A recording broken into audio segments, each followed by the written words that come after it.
So for this video, I wanted to talk a little bit about accessibility, especially when it comes to forms, contrast, and the colors that you're choosing. And this has to do a lot with design, but it also has to do a lot with user interactivity, the UX, the experience, and how we actually get around on pages. Now, the one thing that I do want to stress is it's a big issue that people that are dealing with screen readers and people that are dealing with low visibility issues have to deal with on a day-to-day basis 100% of the time. But I want to stress that you're not just gaining wins for people with screen readers or people with low visibility or power users when you're making your site more accessible. When you're making your site more accessible by increasing contrast, picking the right colors, keeping a vertical rhythm going, you're making it less of an effort to have to read things on screen. This means that I can glance at your page and get exactly what you're meaning to say and exactly what your intentions are. So I'm not going to have to stay on your page, burn in my eyes. So for me, I work a 10, 12, 13-hour day sometimes, and this can be incredibly just straining, even on my, my Retina MacBook Pro with the resolution turned down to like 720 sometimes. It can be really straining when you're looking at a screen for a long period of time, when you're having to work a long day. But not only that, you have to also think about people that are going to be not turning up their brightness all the way. It drives me nuts when I go over to use someone's computer to pair or to help them out with an issue, and they've got their brightness down to like 3 or 4 in an incredibly bright room. I understand at night or something, but when you have that, and I've gone to programs, I'm going to be harping on Slack just because they get a lot of praise in the general design media for kind of being the cutting edge for design for chat programs, but I find it incredibly hard to use because of low contrast ratios and just not having a consistent UI. But also just making things very clear to your users. One person told me to, go try theming, and I had tried theming a long time ago when I first started using Slack. One of our teams does use Slack for all of their communications. So about 1 day a week, I'm going to be in Slack for the entire day. And I literally had to click through 6 different menus that look like my theme could be here. I clicked at the top and it was team settings. I clicked at the top left and it was room settings. I clicked on my profile picture. It told me to click on profile picture, so I had to end up finding there was a little triangle next to my name that triangled down, I think even, that brought a menu up, and then that had my settings, which, I mean, that's just not a good experience. And not on top of that, I'm having to spend a lot of time to find something that, yeah, settings and preferences are probably something you set once, but do something that your users can get to. So if they are having to change it over and over again, make it very clear and intentional. In contrast, I'm sorry, I'm a big HipChat fan, and I'm going to be kind of HipChat fanboyish. But in HipChat, you have your rooms at the top left, so you're going to be creating your rooms up here in the top left, and then at the top right, there's all your settings. That's your team settings, your personal settings, your notification settings. Everything else is in the menu bar, which I know Slack is a web app or a Node WebKit wrapped app, so they don't quite get the same benefits. But with HipChat, everything's in the top left or the top right, and it's very clear. Here's rooms, and here's everything else that has to do with settings. The other thing that I would say is, going back to contrast, think about people with lower visibility screens. And I don't just mean that the people themselves have bad eyes, but I have a 12-year-old monitor that I use for my chat, media, Twitter, all that kind of stuff. And the LEDs, or the fluorescents on the back of this LCD panel, they're going bad. Not all of your users are going to be visiting on a 1-year-old Retina Pro, Retina MacBook Pro with the brightness turned all the way up. So you have to think about that when you're designing your contrast ratios. One of the greatest things, and it's a tool that I found incredibly useful. If you do a Google search for doing a accessibility audit on your page. So when you're designing the page, you can go into Chrome, open up the developer tools, and there's this audits tab. You may have to install an extension for it, but you can run an accessibility audit. And what that will do is it's going to tell you things. The things that it says in red are really just W3 specs. So having alternates for images and having all of your inputs have labels, having placeholders, alternate text, making sure if you have a figure, it also has a caption.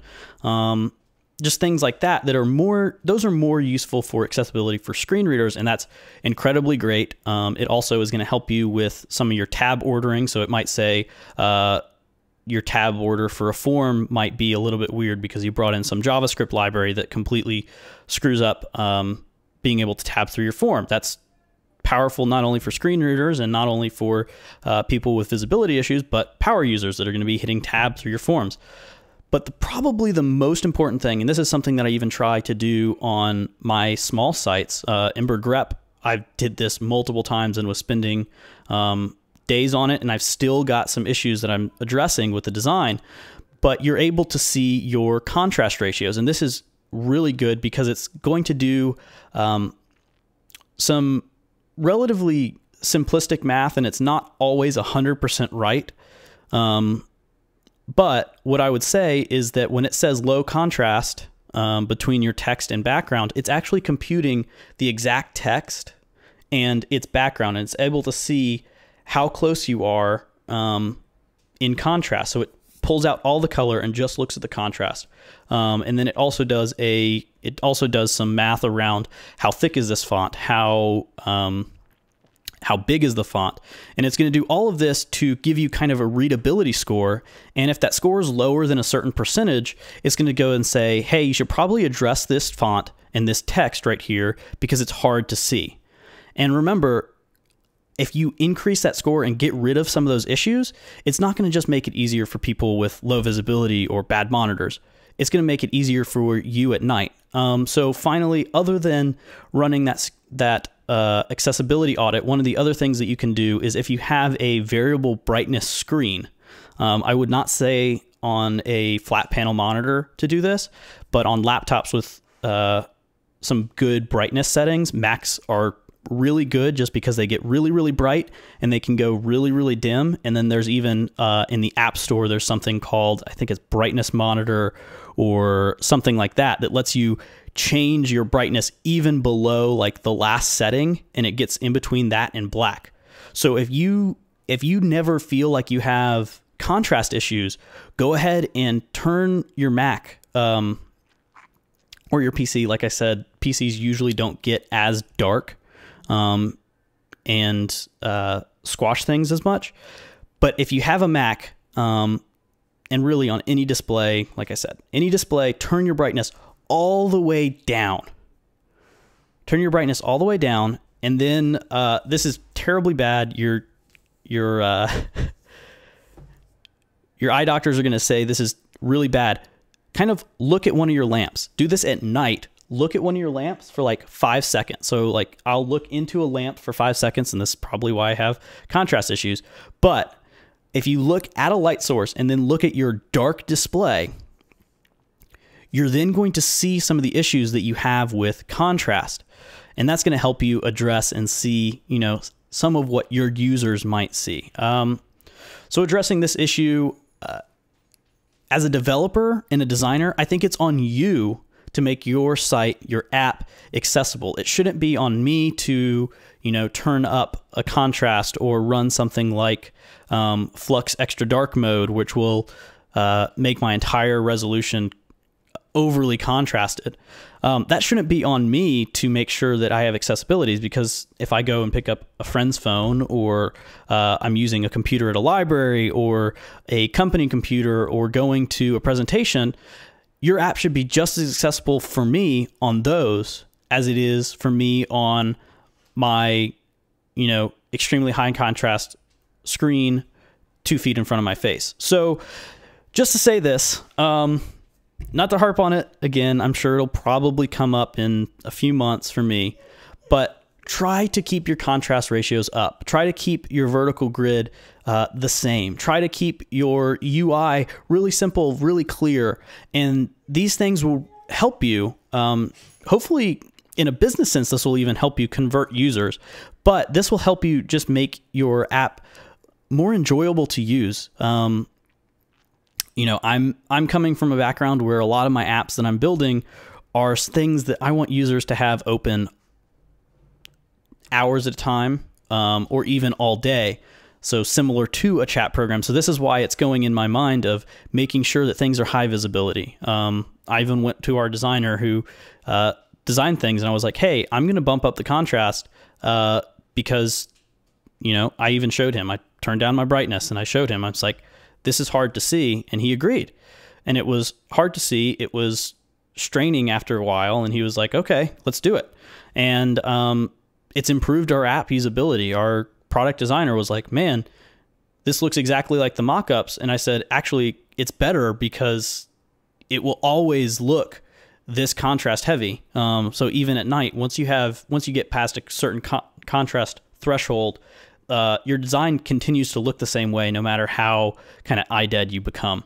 So just all these thoughts: high contrast, clear actions, and I didn't get to talk about colors, but with eye strain and with color disabilities, there's also a whole nother spectrum of things. Spectrum. But there's a whole nother thing to talk about in that colors change when you put them on different backgrounds and when the contrast ratio isn't the certain depth and all these things. But just to say that the colors you pick also kind of play into this. So remember, accessibility audit, and I can't say and stress enough, contrast, contrast, contrast. I guess I'll have to do another video on making your UI kind of editable and accessible. So yeah, if you like this, I run a company called Ember Grep, where I teach you to create Ember applications and web applications using Ember.js, as well as Express applications to create APIs and content management systems for client-heavy applications for iOS or web clients. So if you want to check that out, go to embergrep.com, and my name's Ryan Tablata. Hopefully I'll have another video whenever. All right, see ya.